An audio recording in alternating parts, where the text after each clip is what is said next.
26वीं तरमीम को पार्लियामेंट या सुप्रीम कोर्ट का फैसला ही ख़त्म कर सकता है। क़वानीन के आइनी होने या ना होने का जायज़ा सिर्फ आइनी बेंच ले सकता है। किसी रेगुलर बेंच के पास आइनी तशरीह का इख्तियार नहीं। आइनी बेंच ने दुरुस्त तौर पर 2 रुकनी बेंच के हुक्मनामे वापस लिए।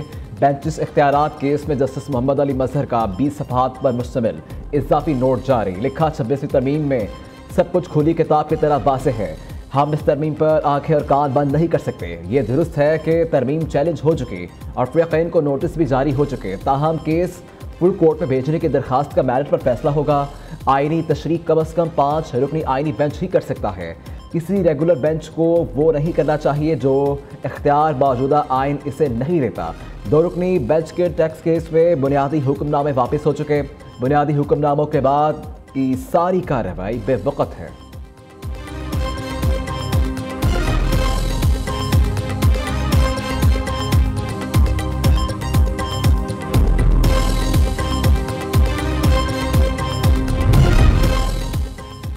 सेनेटर अली जफर का जुडिशल कमीशन का इजलास मुलतवी करने का मुतालबा। Member judicial commission Ali Zafar ने चीफ जस्टिस सुप्रीम कोर्ट को खत लिख दिया। अली जफर ने खत में इस्लामाबाद हाई कोर्ट जजेस की सीनियरिटी तनाज़े का हवाला दिया। सेनेटर ने कहा कि तनाज़े हल होने तक इजलास मौखर किया जाए। सुप्रीम कोर्ट के 4 जजेस भी इजलास मौखर करने की दरख्वास्त कर चुके हैं। जजेस की हालिया तबादले से हाई कोर्ट की सीनियरिटी लिस्ट तब्दील हो चुकी है, जिससे अदालती निज़ाम पर असरात मुरतब हो सकते हैं। इजलास करना नागुज़ीर है तो हालिया तबादला शुदा जजेस को ज़ेर गौर न लाया जाए।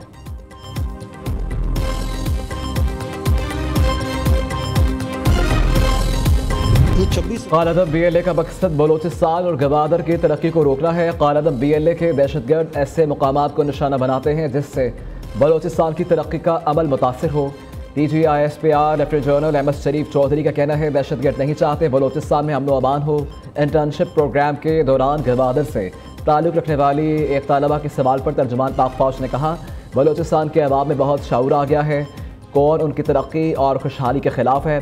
पाक फ़ौज बलोचिस्तान में अमन व अमान बरकरार रखने के लिए किसी भी कुर्बानी से दरेग नहीं करेगी।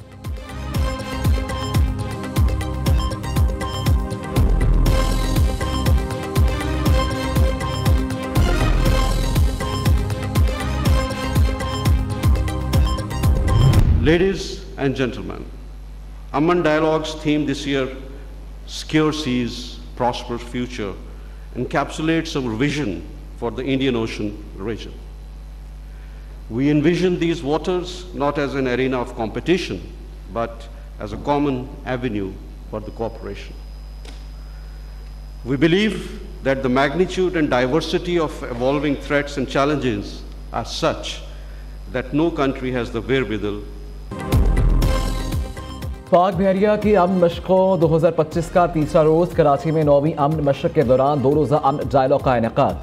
60 से ज़्यादा ममालिक के नुमाइंदों की शिरकत। सरबराह पाक बहरिया एडमिरल नवीद अशरफ ने इफ्तिताही खिताब में कहा अमन डायलॉग का मकसद मैरीटाइम सिक्योरिटी को लाहक ख़तरात से आगाही और ब्लू इकॉनमी का फ़रोग़ है।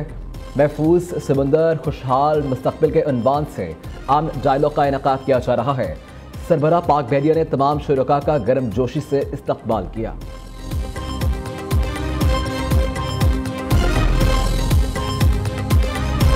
The uninterrupted use of seas and oceans remain the strategic interest of all nations, which further demands the nations synchronize their efforts and resources to extract greater gains.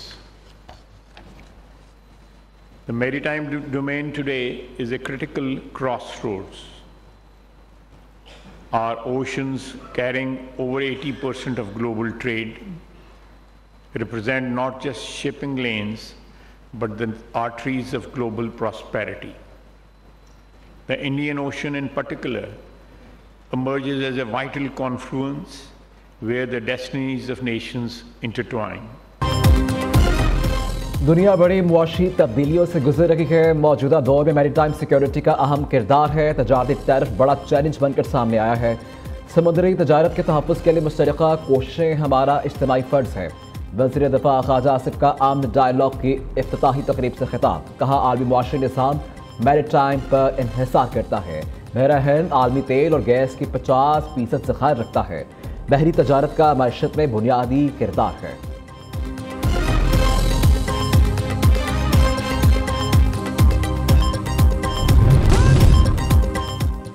8 फरवरी 2024 को बदतरीन धांधली की गई, जाली पार्लियामेंट वजूद में आई। मौजूदा पार्लियामेंट की कोई हैसियत नहीं, हमारी पार्लियामेंट सिर्फ और सिर्फ आवाम है।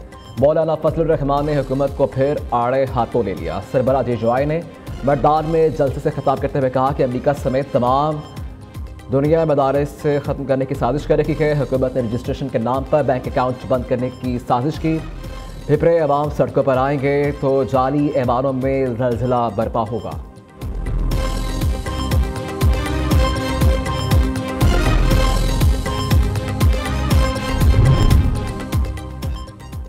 सवाबी जलसा जाली हुकूमत के खिलाफ अवामी रेफरेंडम साबित हुआ। अवाम के समंदर ने जलसे में शिरकत करके मैंडेट चोरी पर मोहर तस्दीक मुस्बत कर दी। मिनिस्टर इत्तलात खैबर पख्तूनख्वा मिनिस्टर साहब कहते हैं गुज़िश्ता रात नवाज शरीफ मरीम नवाज समेत पूरी नून लीग के लिए भारी साबित हुई।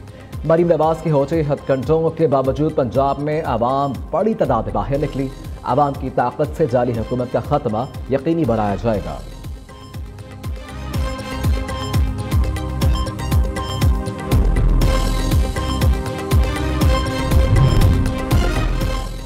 खैबर पख्तूनख्वा ने भी इंतशार जलाओ घराओ की सियासत को मुस्तरद कर दिया। सवाबी जलसे में हुकूमती वसाइल का बेदरग इस्तेमाल किया गया। सरकारी मुलाजमीन की हाजिरियाँ लगाकर भी 5000 बंदे इकट्ठे नहीं कर सके। जुनेद अकबर ने अपने पहले इम्तिहान में ही बुरी तरह फेल हो गए। वज़ीर इत्तलात पंजाब अज़मा बुखारी का कहना है अली अमीन गंजापुर ने हस्बे रवायत लचपन से बानी पीटाए को खुश करने की नाकाम कोशिश की।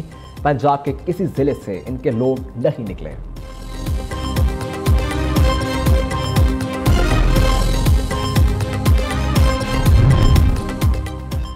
पीपल्स पार्टी ने कभी नफरत की सियासत नहीं की, हमें नफरत और तकसीम की सियासत से निकलना होगा। वज़ीर बल्दियात सिंध सईद गनी की मीडिया से गुफ्तगू, कहा कराची में पीपल्स पार्टी को मजबूत करेंगे। शहर के मसाइल को तरजीही बुनियादों पर हल किया जा रहा है।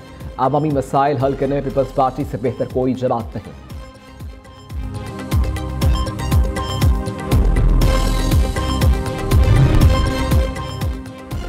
कराची में केएमसी की पार्किंग पॉइंट्स को फ्री करने का फैसला। मेयर मुर्तज़ा वहाब का कहना है शहर के 100 से ज़्यादा शाहराहों पर कायम 46 पार्किंग पॉइंट्स पर फीस नहीं ली जाएगी। 25 टाउन्स 6 कंटोनमेंट बोर्ड्स में पार्किंग फीस बरकरार रहेगी। केएमसी के माली हालात मुस्तहकम हो गए हैं। केएमसी को पार्किंग फीस की मद में 4 से 5 करोड़ रुपए की ज़रूरत नहीं।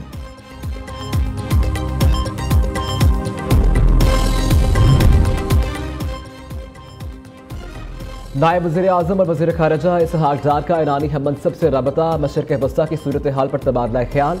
गज़ा में फ़लस्तीनियों के मसाइल पर बातचीत। फ़लस्तीनियों की गज़ा से बेदखली की तजवीज़ को गैर मुनसिफ़ाना करार दे दिया। इसहाक़ डार ने कहा फ़लस्तीनियों की गज़ा से बेदखली का मनसूबा तशवीशनाक है। फ़लस्तीनी सरज़मीन फ़लस्तीनी आवाम की है। वाहिद मुनासिब और मुनसिफ़ाना हल 2 रियासती हल है।